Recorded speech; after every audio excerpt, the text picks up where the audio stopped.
welcome to From the Rubble, my post-apocalyptic Minecraft Let's Play series where the world's in bad shape and I've been thrown into the middle of it, hopefully to survive, though as you can see at the moment, I am still without armor at this point. And you can see I'm surrounded by a decimated city with some natural bits here and there. So that, let's get out of that guy's view.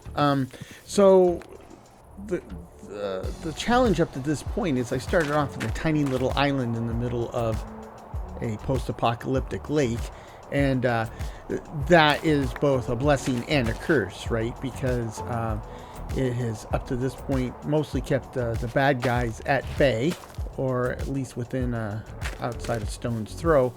But it means I also started off with like not a lot of stuff, not a lot of room. I mean, in a way, it's kind of like the kindergarten version of Skyblock, right? Though I get to leave the block every once in a while. So that's how we've been approaching this. And the progress on the main island was slow because what I was doing was that running out to the surrounding area, gathering material, bringing it back and build the island up from that. I think, I've been thinking about this a bit, and I think I could speed that up a bit. Well, right now I'm going to basically properly encase this chute, this ladder, with bunker steel, so that it's not a hack job. But what I'm thinking is, my plans. I got plans for a big underground base, and I have the need for a lot of fill material up top to remove the water. Well, guess what? You can kill two birds with one stone that way. So I think today I will go ahead and encase this with bunker steel, and then the emphasis is going to be on digging out what will be the central shaft down to bedrock, and with that material I will fill in upstairs, and I think that's a better solution. Plus, on the surface, this is the crag biome from Biomes of Plenty, so there's a lot of dirt, a lot of gravel, a lot of cobblestone, and a limited amount of basic stones, right? And that's important because historically I get a lot of good resources from mining the basic stone types, thanks to the mineral chance mod. But since the crag has the dirt, the gravel, and the cobblestone, I get a lot less of those drops when I'm mining up top than I do if I'm down here in pure stone. So I think when I stopped and did my John Madden game analysis of what's going on, I came to realize that that's one of the things that's been holding me back here, is I just don't have access to those types of goodies like I have in my other Let's Play. So another reason to come down here to proper underground. Another side to all of this is that the central shaft, usually I run a test shaft all the way down to bedrock, right? Because the idea is I want to make sure that I'm not going to open up into big caverns or lava or any of that jazz. And then from there, I build out. Now, I'm doing something a little different with this one, where I haven't sunk that central shaft all the way down yet. It's long overdue in this series, but and I probably will here shortly. But for now, I just want to get that upper area, ouch, filled in and relatively safe, right? And then we can, start. Well, at that point, it kind of becomes like a game of Risk, right? Which is you take a little territory, you defend it, then you move on, take a little territory, defend it, and so on and so on. So that's where we're at.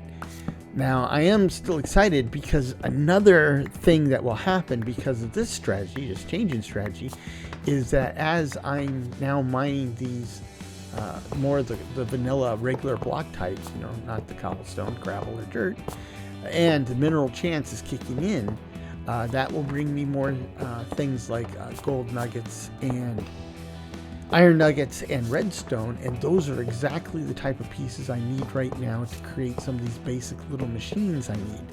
So especially from the thermal series. So I guess in a way it's not killing 2 birds with 1 stone, it's killing 3 birds with 1 stone. So that's why I'm doing it. But that said, you know, it's good to be back in my post-apocalyptic slice of heaven here. Or, you know, working toward making it a slice of heaven. Real life experience has taught me that, you know, things are usually what you make of it, and the way you look at it mentally, your attitude too, that defines a lot of whether this is a bad thing or a good thing. So, you know, it's all what you make it. I didn't think there was that much gravel there, but oh, all the way up to dirt. So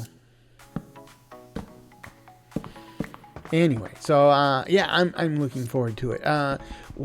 You know, where I'm headed with this is I really want to get the central island, what I've kind of figured out to be what the minimal size for it. I want to get that filled up and walled off, and then what I would want to do is I want to build the windmill, and hopefully we have enough doodads to build things like the cobblestone generator and stuff at that point, and then we are in really good shape to press on, especially with that cobblestone generator. With a cobblestone generator and some form of grinding, whether through create or thermal series, I would be able to certainly create gravel like we have here, but then make sure that guy's not coming around. We also want to get the sand, and then we can make the concrete, and that's the primary building material of this base. And so at that point, you know, we're ready to rock and roll. And also, once I get the base fully enclosed and fortified, I will feel more comfortable about going out and about in the wild, you know, because I don't want to go out there and get my butt handed to me until I have a safe place to come back and lick my wounds or process the goodies I might find. So that's the goal. Now, if you remember last time, we did make hard yourself. He's coming around the mountain. Okay, so let's do this. I've only seen one of them. I'm hoping there's only one of them. I'm assuming there's only one of them. If not, this is going to be even more ill-advised than I think it already is. But, you know, he'll get a couple shots in me, but I should be able to kill him even with my stone sword. And yeah, it'll hurt, but peekaboo. Come get me. Nobody here but us kids.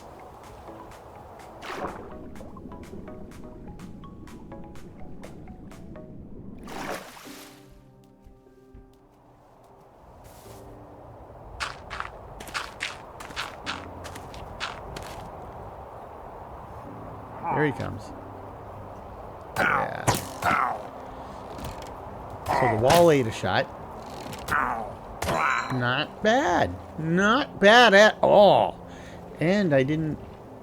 Oh, it makes sense, I guess. This is my first voluntary exile, or my first pillager captain kill in this world, so there you go. I don't have this guy hanging around the neighborhood lowering property values, having neighbors call the cops on me.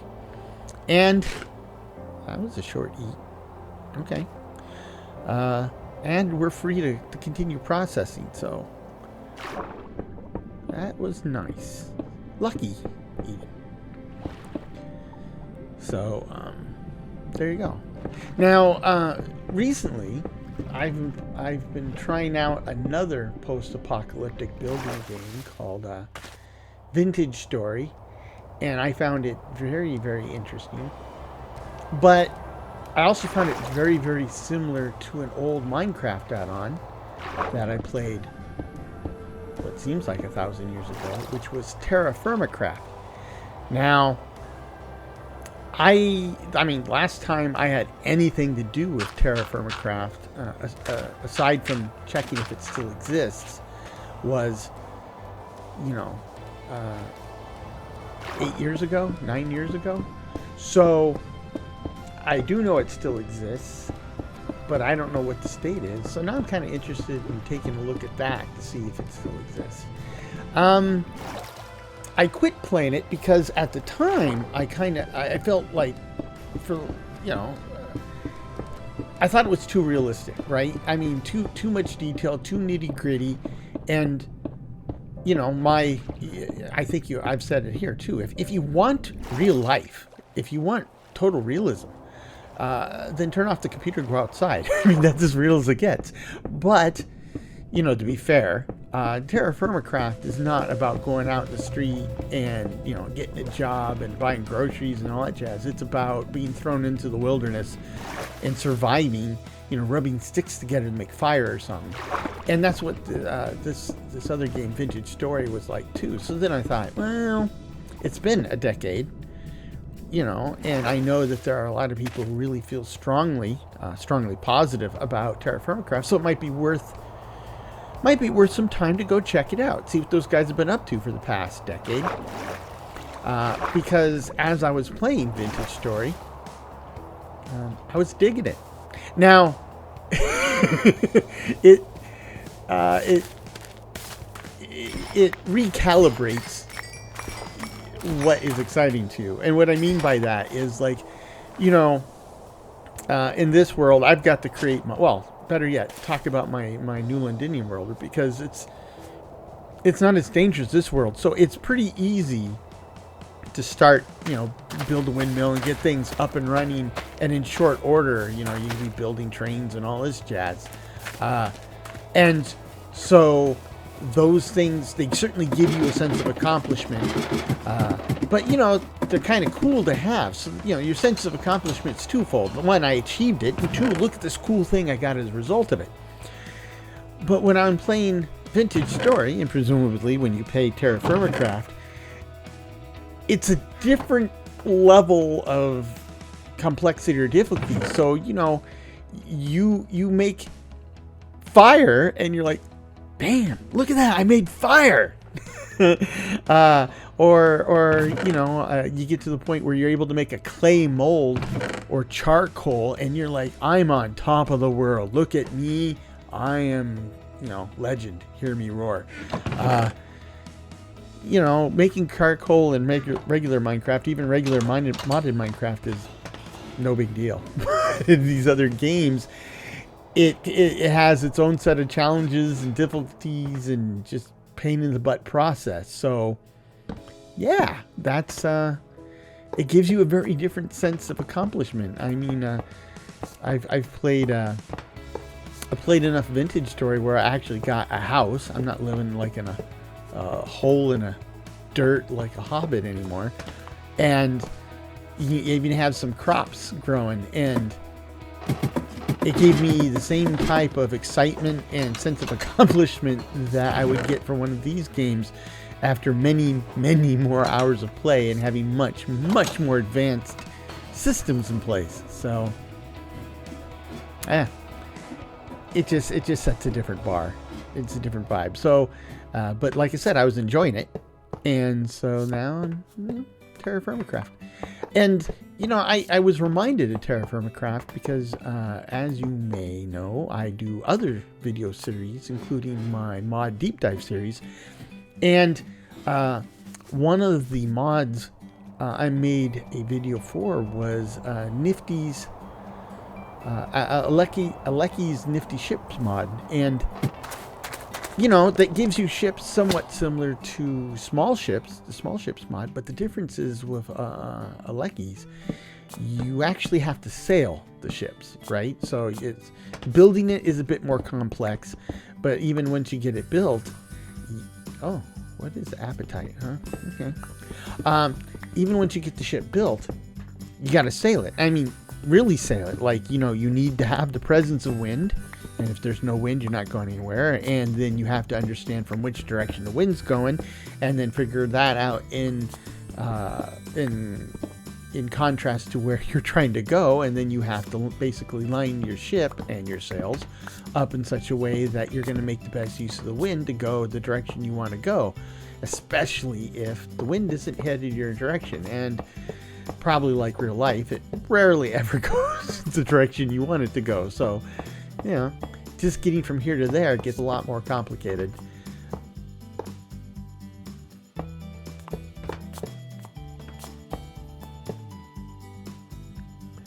So, anyway, that's my thoughts on that stuff. Pretty cool. And, you know, now that appetite doesn't really seem... Oh, I guess you use it to make the thermal series version of fertilizer. So, okay. And pretty blue blocks. So, there you go. Okay.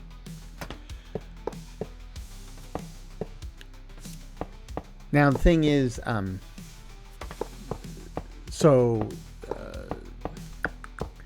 the New Londinium series is definitely a technology-based world, but it's steampunky, so it's not a lot of technology-based world. This one's different in that I have both the Create mod and the entire, well, the thermal series minus the one for minecarts.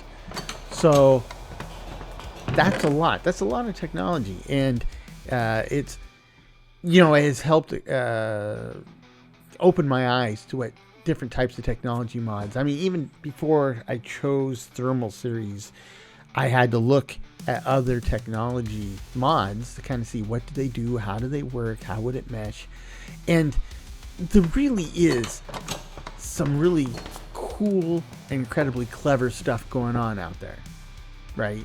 I mean, like I said, modded Minecraft's pretty exciting, but there's some really great technology mods, and that was one of the reasons why I set up a series of live streams that are based off...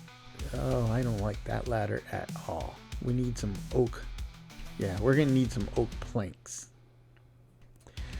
Anyhow, so I've set up this series of live streams where we kind of pick a mod and we explore it. Now, it was kind of bad timing on this first one because we wanted to do the Create mod, and I figured, wow, this is a Create mod, so let's load up the brand new, you know, steam still coming off of it, version of the Create mod, which was released like 2 days before. And, you know, I lost a little bit of time because it was just crashing left and right. So we had to fall back to an older version of the Create mod, but the one that I'm running here, in fact. But, you know, the thing is, that's I think, a fantastic forum to explore these technology mods. But here's the kicker. In a live stream, we have the ability to collaborate together. It's not just like my deep dive video, which is me yakking and you watching, and whatever I decide to tell you or show you, that's pretty much all you have access to. No. In these live streams, we've got the chat running and folks are out there participating, and I think that it kind of lived up to what I wanted it to, because, you know, I got the basics of Create. I don't do anything super fancy, but here's the thing. While we were in that live stream, one of the users there, he had an idea. He's like, hey, can you use dispensers, you know, the little pointy finger apparatus from the Create mod, can you use it to turn the hand crank? Well, I don't know, could we? So we kind of stepped through this thing bit by bit. To first, we established that you can use a dispenser to turn the hand crank. But then, you know, to do it, we had it riding on a minecart, and as it would go zipping by in the minecart,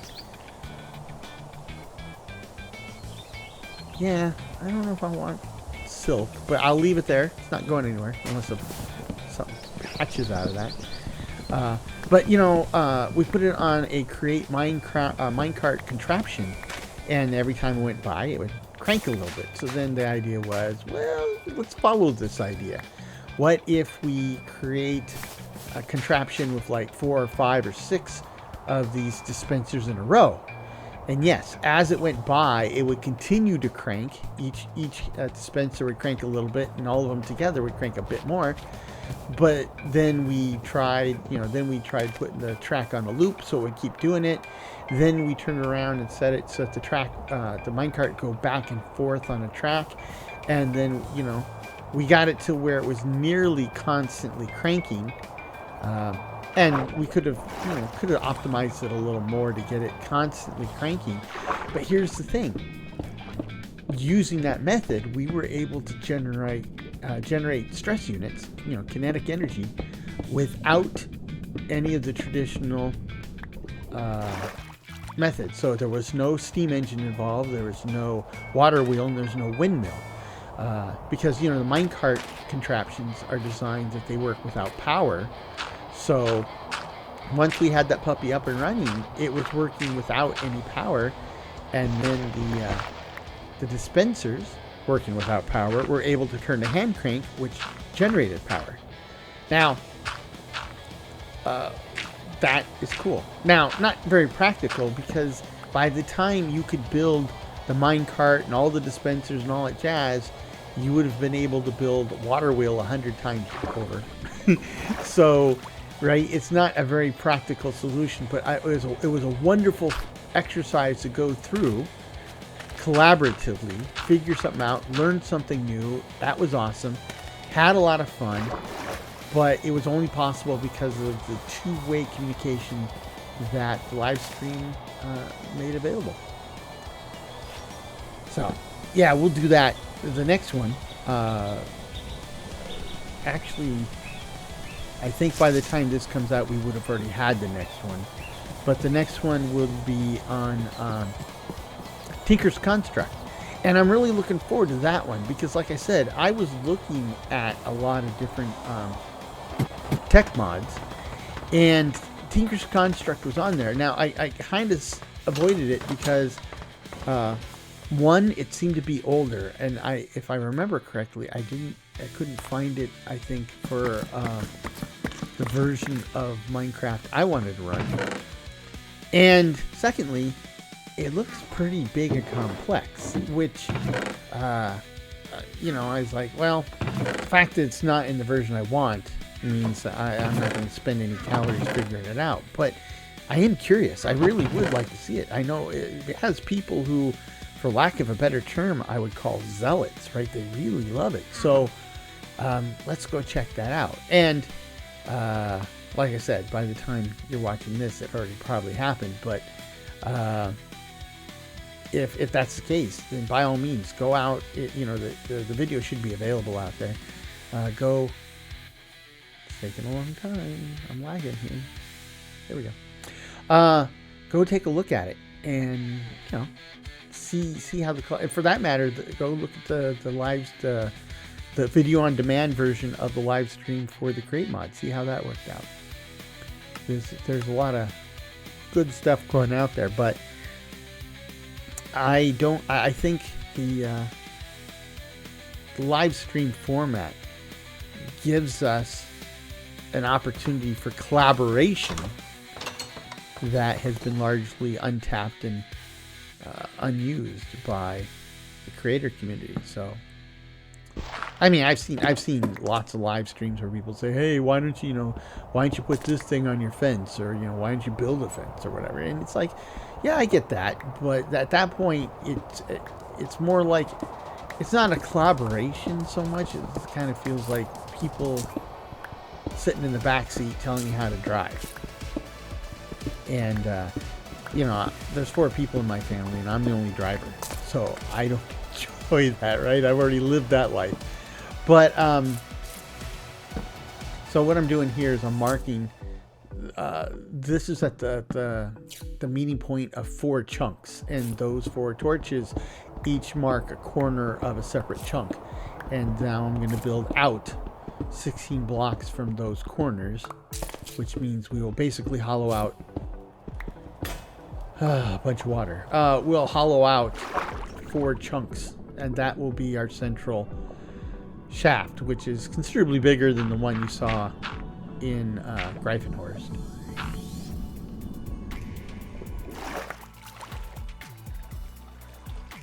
Anyhow, so I still don't know anything about Tinker's Construct. I need to learn a little bit, because if I'm going to kind of MC a discussion on it, I have to know something about it. But I'm kind of hoping that the folks that show up, some of them are in fact the old Tinker's Construct veterans, and they'll help show us all the cool stuff they know. That's the plan, at least.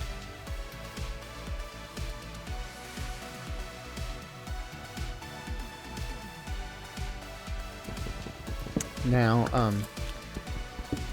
the one thing about the mineral chance mod is basically it says when you're digging these natural stone types, both in the overworld and in the nether, then you have a chance of getting a mineral.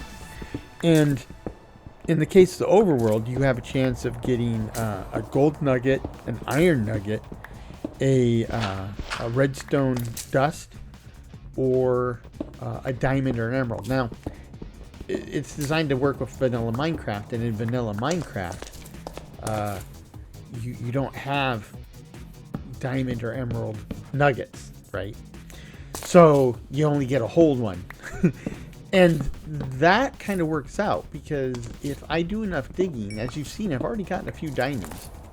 If I can get enough digging, I can get my suit of diamond armor relatively quick here, just by doing the work that I'm going to do. And, you know, this brings up this interesting conversation about underpowered, overpowered, cheating, not cheating. And, you know, when I first started playing, man, how much water? Oh, this is the same corner I was in. And that's quite a deep little hole there, so it's going to take some effort to get this filled up. Well, I guess I'll just take the short way out. It's not what I intended, but okay. Ah, nickel. Okay. But, you know, so when I first started playing Minecraft, and I was playing vanilla, I wasn't playing modded, but I knew modded was out there. And I kind of, let's see if we can close this water off now.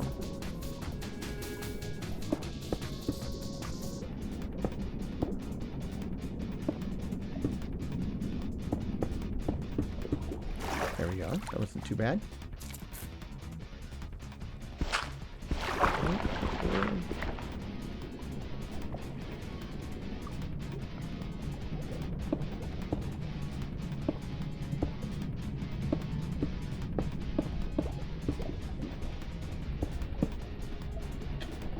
Oops.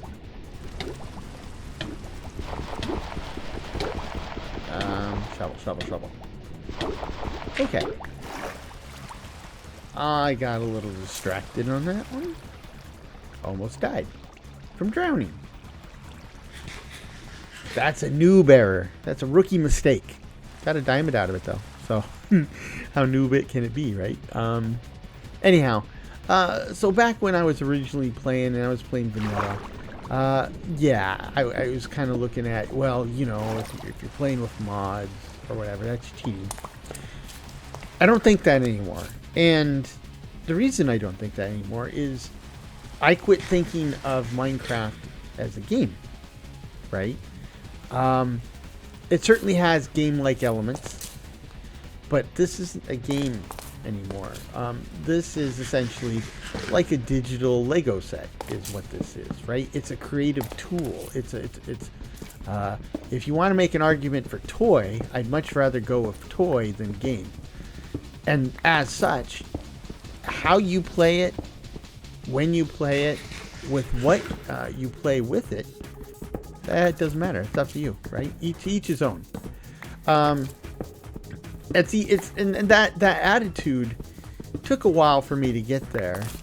It jumped forward by leaps and bounds when I started playing modded Minecraft again, and even more so, it's backed up by changes to vanilla Minecraft, because it's like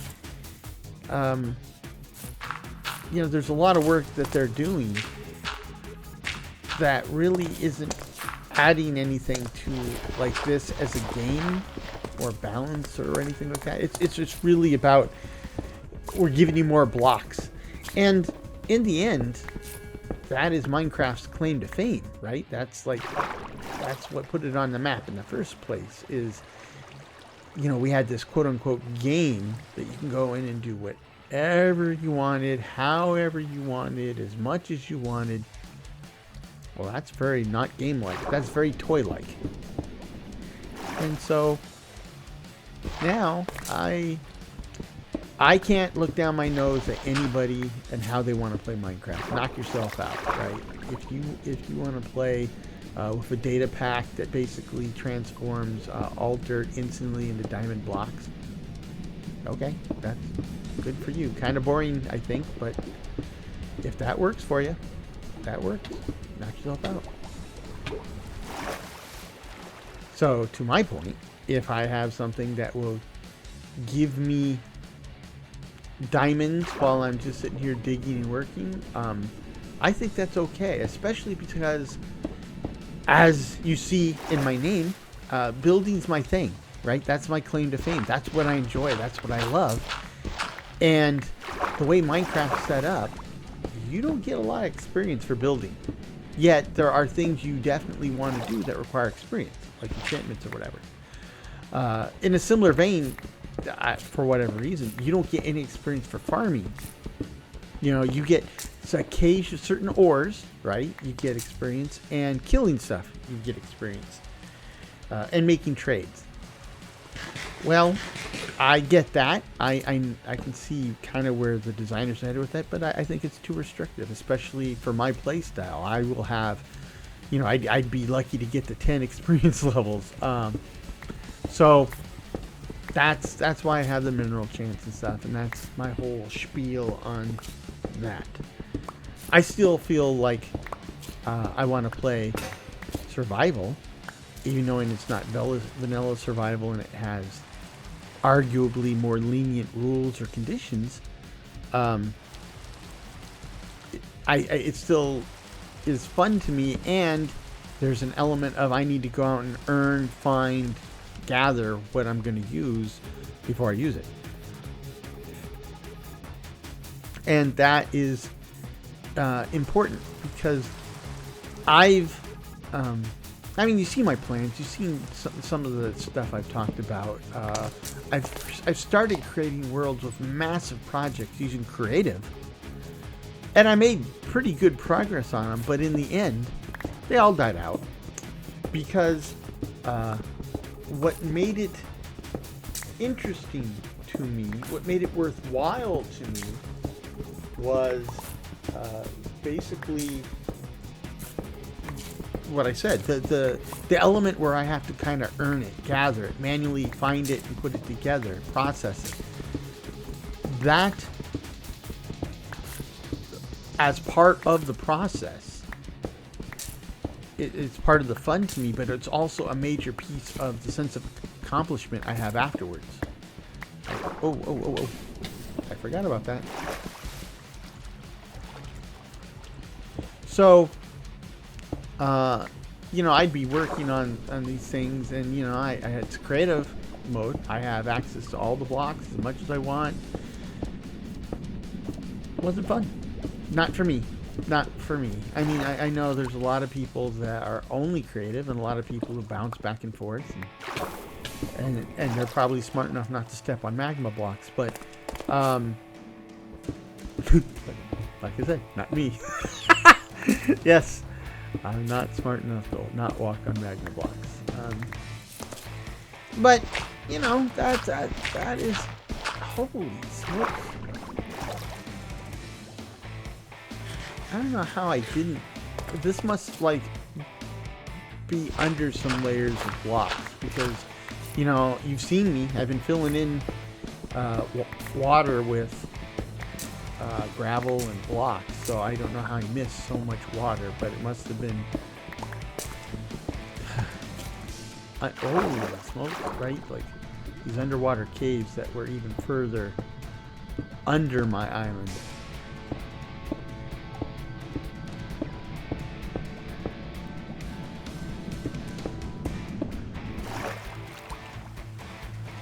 Anyhow,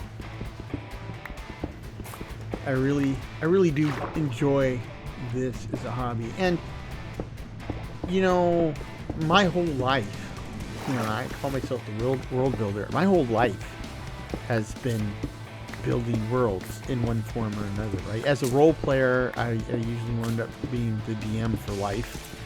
So I rarely got to play, but that's okay because I had whole worlds in my head. I developed whole worlds on paper. You know, political systems, economic systems, social systems. You know, I love that stuff. And I have it all written down someplace because, you know, maybe someday I'll write a book, or I will.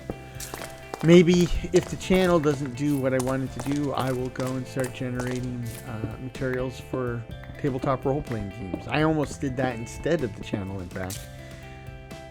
Pre-night or? Is pre-night the same as sundown?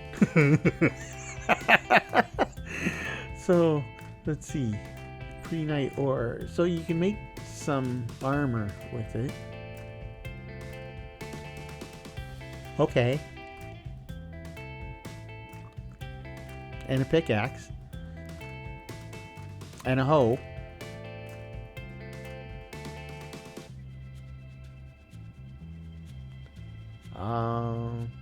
Doesn't really tell me much. Okay, we'll come back to that at some point.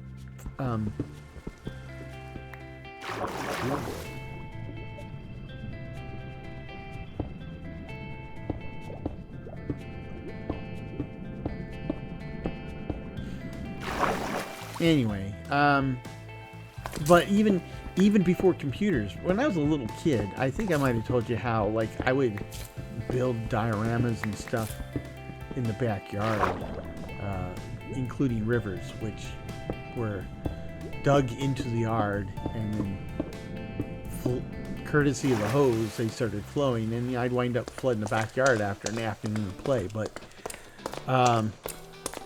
Mom wasn't thrilled with that. But you know,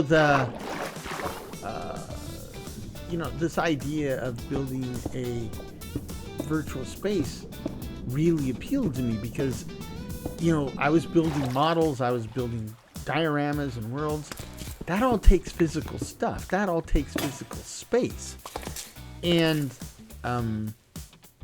that's a problem because, you know, physical stuff costs money, and physical space also costs money and is, you know, takes up space. One of the most valuable things we have. So those trends, those ideas weren't really sustainable.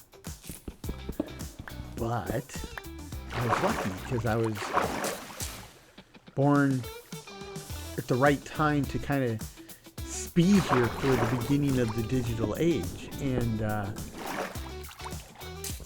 here we are, right? So I spent $27.99, I think, for Minecraft twice. It's a long story, but it has to do with the when they were transitioning Mojang accounts to Microsoft accounts, and they kept hosing mine up. I eventually just bought a second copy of Minecraft.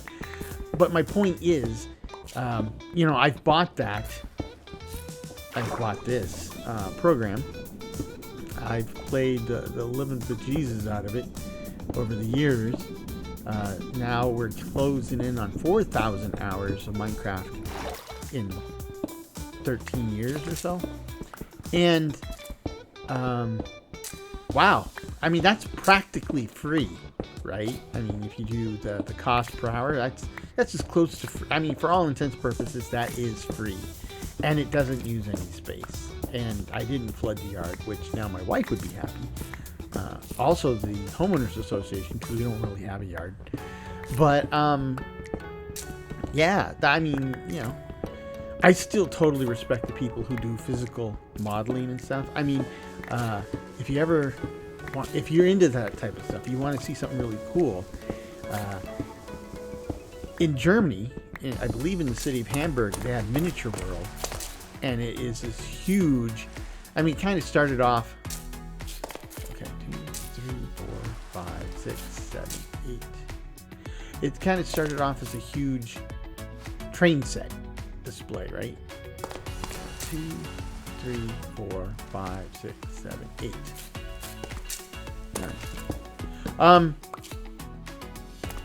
And it has since grown into much more than just a train set, right? But I've never been to Hamburg. I've been to Germany. I've never been to Hamburg. So I've never been to this place in person. But I've watched a lot of videos of Minecraft, YouTube, and it's pretty amazing. So, you know, if you're not going to Germany anytime soon, I highly recommend you go and look them up on YouTube and watch some of their videos. But if you are going to Germany and you are going to the city of Hamburg, and this does sound even remotely interesting for you, there, I just told you about it. Go take a look. I would love to go look myself. Just that with the way the economy's been going lately and stuff, we don't travel very far from home. We travel quite a bit, but you know, they're like overnight trips, long weekends, and they're usually places we can drive within a day or two. So, and you know, it's not that we're afraid to fly. It's difficult to afford to fly. So, anyway, where's that headed? I will tell you one thing. My mom, she knew that I was quite the miniatures modeling type of nut, and in the final years of my mom's marriage to my dad, before they split up, she was a stay-at-home mom. Stay-at-home mod. Yeah, so I think she was getting a little stir crazy, so she started these projects. She's a very crafty person, so she started these projects, and one of the projects she did was in our bedrooms, my sister's and my bedroom. She took over one wall and she built it a huge set of shelves covered the entire wall, right? And that was cool. That was really, really cool. But where this whole miniaturization thing comes in is in the middle of my shelves. My sister just had a bunch of shelves, no big deal. But in the middle of my shelves, there was a large bulletin board. It was about 4 feet by 4 feet, right? And that's pretty big for a bulletin board. And, you know, you can put stick pins and stuff in it. But, diagram here? Get to there. But, what you didn't realize is at the top of the bulletin board, there was a little latch. And if you pop the latch, the bulletin board would swing down like a table, right? And the border of the bulletin board would swing out as legs on the table to support it. And so on the back side of the bulletin board, which would be the top of this little table, was a model train set. And I spent hours running that model train set and working on the little trees and the little buildings and driving the little cars. Oh, I love that thing. That was awesome. Of course, when we moved, you know, that was built in, and so we had to leave it behind. And you know, now at this point, that's 40 years ago, almost 45 years ago. So I doubt it's still there. I'm sure somebody came in and looked at it and said, "Huh, curious," and then tore it apart. And that was the end of it, which is too bad. My mom did a lot of really cool, crafty stuff like that, and that's probably where I get a lot of this from her, because my dad had a crafty side too, but my dad was also he got bored easily. So like 30% of the way through a project, he'd lose interest and it would sit there forever unfinished. But when he was compelled to finish something, he did make some pretty cool stuff. I might have talked about it here. I seem to think that I remember talking about it. His specialty that he really liked was these gas-powered flying model airplanes. Now, this is the early to mid-70s, so there was remote control stuff, but remote control stuff was pretty expensive and prohibitively expensive. And there were people who, like my dad, who would build these models. They were, in this case, gas-powered, so you had a balsa wood plane that was gas-powered that you wouldn't control. Right? So this thing is a lawsuit or an accident just waiting to happen. But this is, they did this back then. And what he would do is when he built it, he would basically tweak the rudder and the flaps so that when you launch this thing, gas power would give it power, and it would just fly.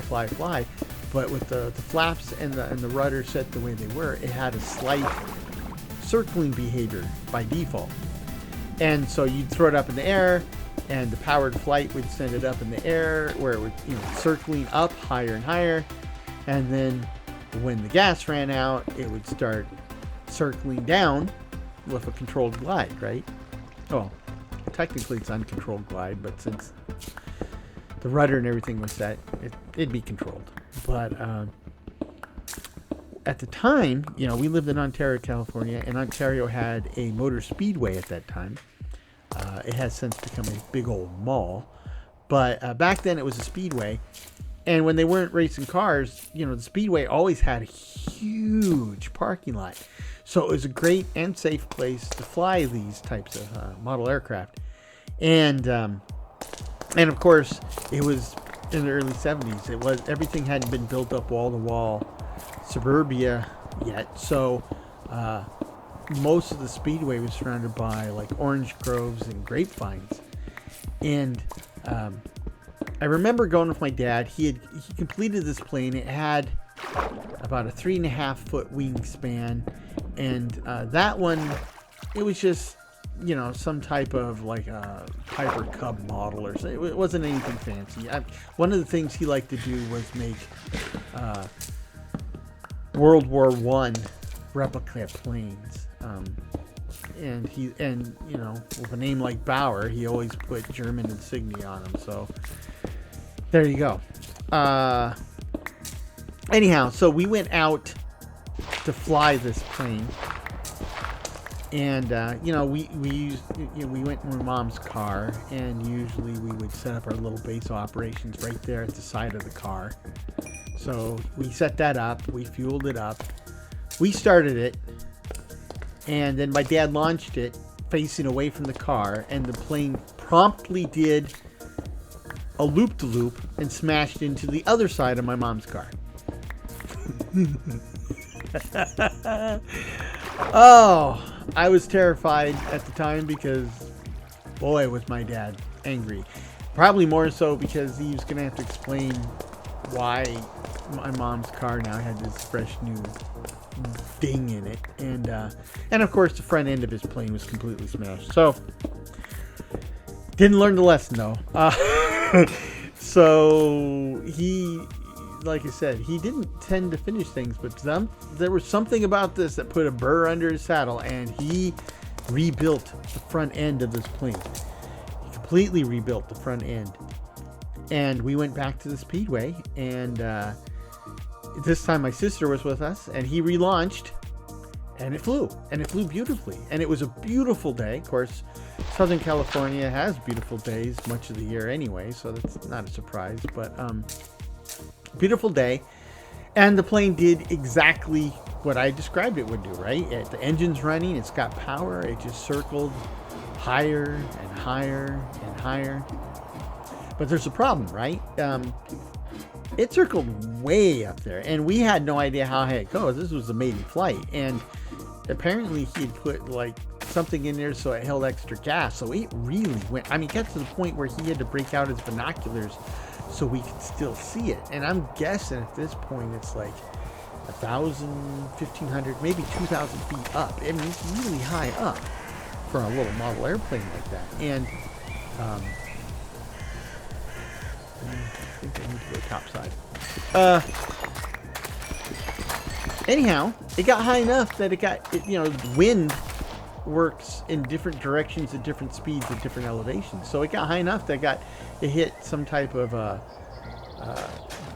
different wind at a higher elevation, and it blew it away from us. I mean, way away from us. It was making good progress, and we had the binoculars, and we're trying to follow on foot to see, where it landed. Never did find it. The wind carried it away. I mean, we probably went through an orange grove and 2 vineyards before we finally gave up on it, and we had to find our way back to the car. And if I remember correctly, that was also the last time he completed one of those planes, and that we flew one of those planes. So, that was quite a long chain of storytelling, but it was fun. Years later, my friend Eric, who I've mentioned multiple times, who passed on last fall, when we were kids, his parents had divorced again when he was young, and he had a stepdad just like I had a stepdad. And his stepdad, had multiple jobs to feed the family, but one of the jobs he had was to pay for his hobby. His hobby was radio control, specifically radio controlled gliders. So he had a job in a hobby shop selling the parts for the radio controlled glider. So he got a little extra money for his hobby. He got a sizable discount for the stuff he bought with that money. And I went with him a few times to watch his stepdad Jim, fly the glider. And I loved that. The thing is at that time I had no money, so that was out. But Eric and I would go with Jim and watch him fly the glider. And years later, when we were young men, right, freshly back from the Air Force, we had a little money in our pocket, and though the remote control aircraft and even remote control gliders were a bit out of our price range, remote control cars weren't, and so we had a lot of fun building, upgrading, racing, driving remote control cars. We had a lot of fun with that until mine got stolen out of my storage unit. I mean, what was I thinking? I had a storage unit, which means it's always at risk, but I put like the cheesiest little padlock on there, and sure enough, somebody busted the padlock and found the bag with the remote control stuff and stole it. So, lesson learned. And I haven't gone back to remote control since then, because that was a lot of money I lost, and it would be years until I have that kind of money again. So, and by then, I was into other stuff, and then I got married. That pretty much put the kibosh on my fun hobbies for a while, but yeah, we're out of that. Thank goodness. But yeah, okay. I wasn't sure if these flax seeds would compost or not, but they do. So good. We need a lot more compost, because I'm racking up the straw and the bark, so we can really accelerate our agricultural efforts. And now that we have full fields of both type of flax, I'm generating a lot of string, which gives me a lot of wool, which means when the time comes and we build that windmill, we should be able to build a full-sized windmill, which should generate maximum power, and that's good. For the create side of things, a full-size windmill will basically power any contraption, sufficiently power any contraption I could conceivably think of. And if we're just talking about like, there's a few stampers and mechanical crafters and stuff, essentially a tool shop, a workshop, that's more than enough. So that'll be good. Now, I do have the Builders, Crafts, and Additions mod as part of this pack, and I have that because using the windmill, we could build an alternator, and an alternator generates electrical power off of mechanical motion. So we could generate forge energy using this maxed out crate windmill, and then we could actually start powering some thermal series technology with that.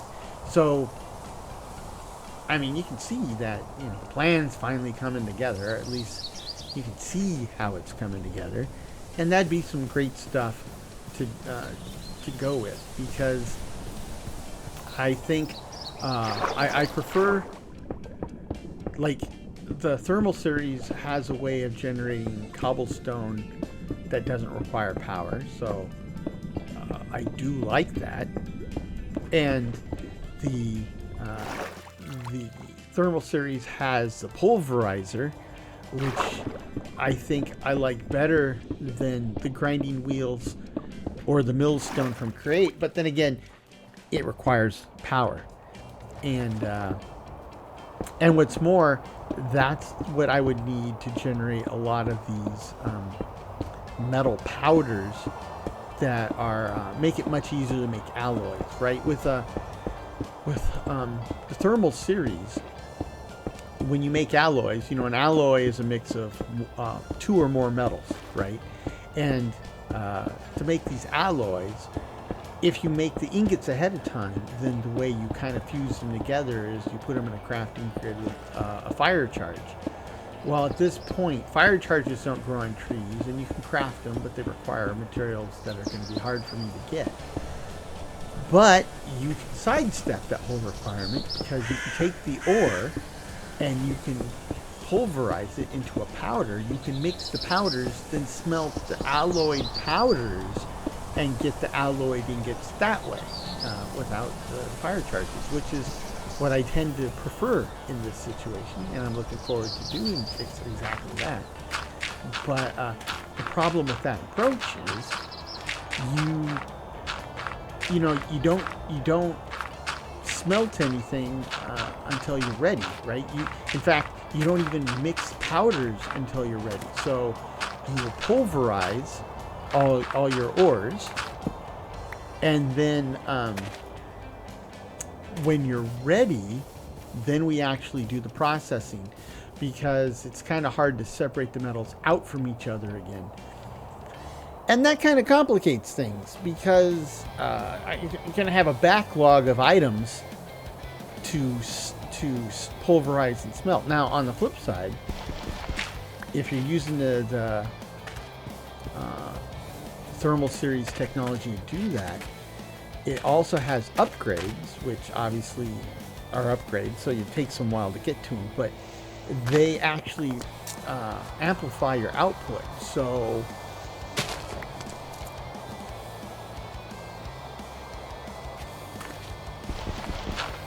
so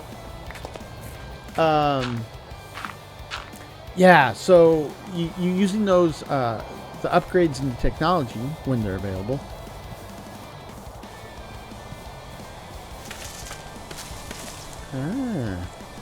Nice. You can get, instead of smelting or pulverizing and getting one powder, you get multiple powders and smelt multiples, right? So you can get 2 or 3 times the yield. Now, I still don't even have the prerequisites to make the machine, so we're a long ways from actually, multiplying our yield, but that's where we're headed eventually, right? I like to think so, at least. So that's where we're headed. Now that I've expanded the yard a bit, I want to make sure that I can fence off as much as I can.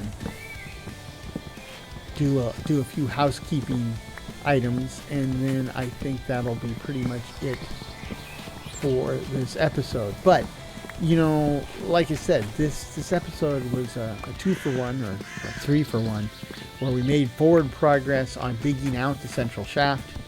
We made progress on filling in the island, or expanding the island,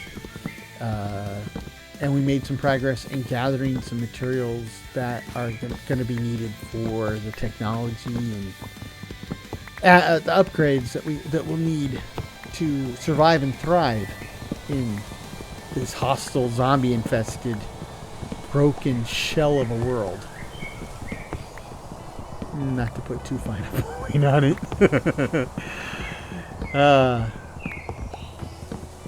Yes, sir, Bobber.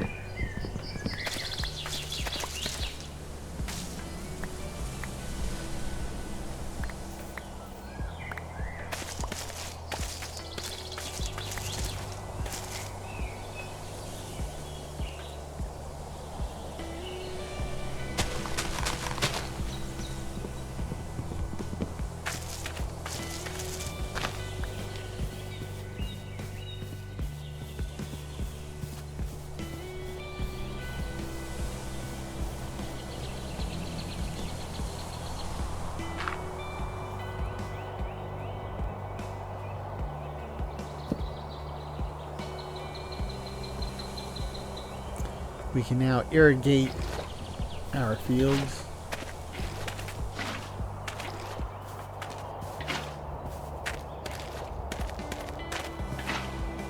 And now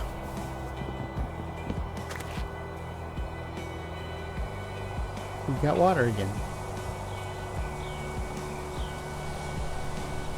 And we can fortify our fields. Not with vitamins and iron, but, you know, physically fortified to keep out the bad guys. And the door-to-door salesman. Though, when I was a kid and we had fundraisers for school or scouts, I did my fair share of doorbell ringing. Later, as a mischievous teen, I also did my fair share of doorbell ringing, but that usually involved running away afterwards. You don't have that anymore because the time-honored game of Ding Dong Ditch'em doesn't work in the era of Ring doorbells or security cameras. Yeah, I didn't think I could make a hoe using magma blocks. So I know I just put these down, pick them back up. Basically, we need to till this hoe field.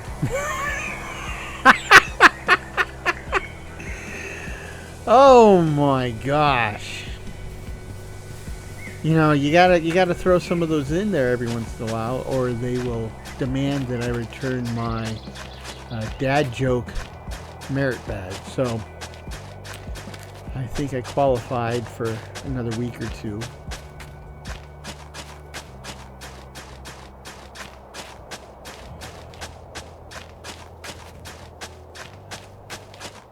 Question is, what do we put in these new fields? You know, I just realized I haven't found any carrots, I don't think.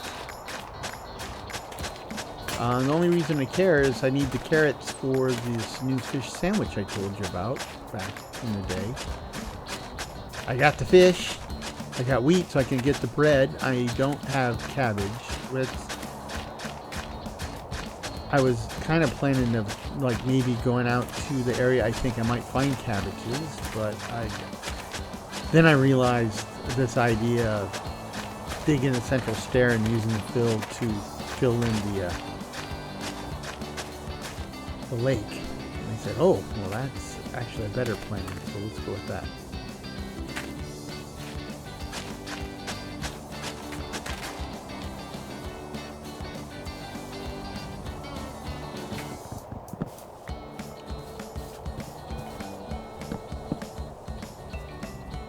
All my trig points are set up. Survey points, navigation, however you want to refer to it.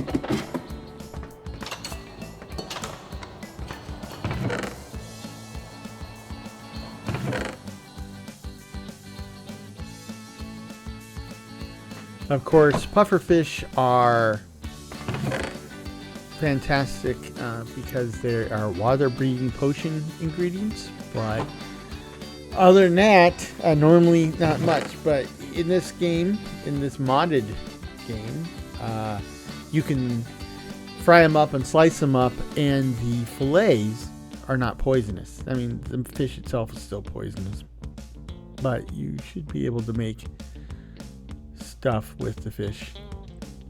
Otherwise, spinach, strong like Popeye. So let's go plant these up top. I only have one seed of each, but this should get us going.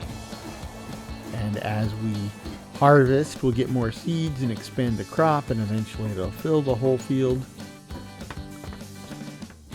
But these are all thermal series seeds, which means recipes and that type of compatibility is pretty limited still. Actually, I have room for maybe a fourth. I didn't realize, I should have realized how much space there was. I won't need it all anytime soon, so I can get a fourth seed.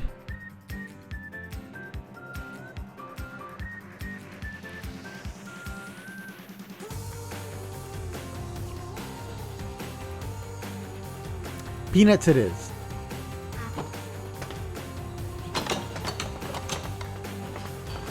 And I guess literally right now, I'm literally working for peanuts.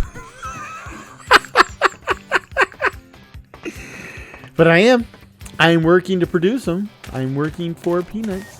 Peanuts is my, that's a fast pre-grow there. Okay. So I think this is it. We can always use more potatoes. So, well, as you notice, I'm getting experience for harvesting these potatoes. That's part of what I was talking about earlier, right? Anyway, we can roast some of these and replenish my stack, and the leftovers we can throw in the composter. You know, the cooked foods compost really, really well, and I need more compost anyway, so this is good.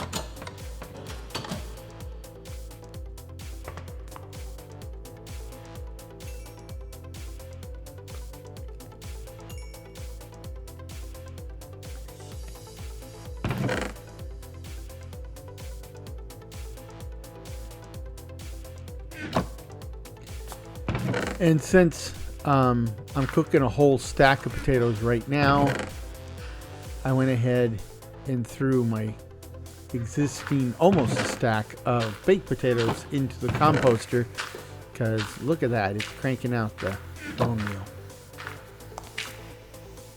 Yummy! And I think that'll do it. So I probably should have put away that banner before I came back top.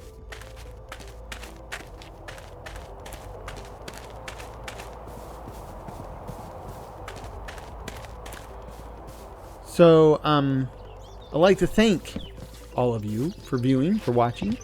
Hopefully, I'm also thanking you for subscribing, liking, commenting, and especially thanking you for being a channel member. At last count, I had 3, and they have become very valuable members of my Minecraft experience. So thank you guys for being there and bouncing ideas off each other and just generally being a community. That's really cool. It's actually more than I could have hoped for. So thank you.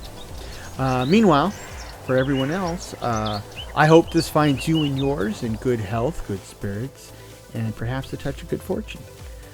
Take care of yourselves out there. Cheers.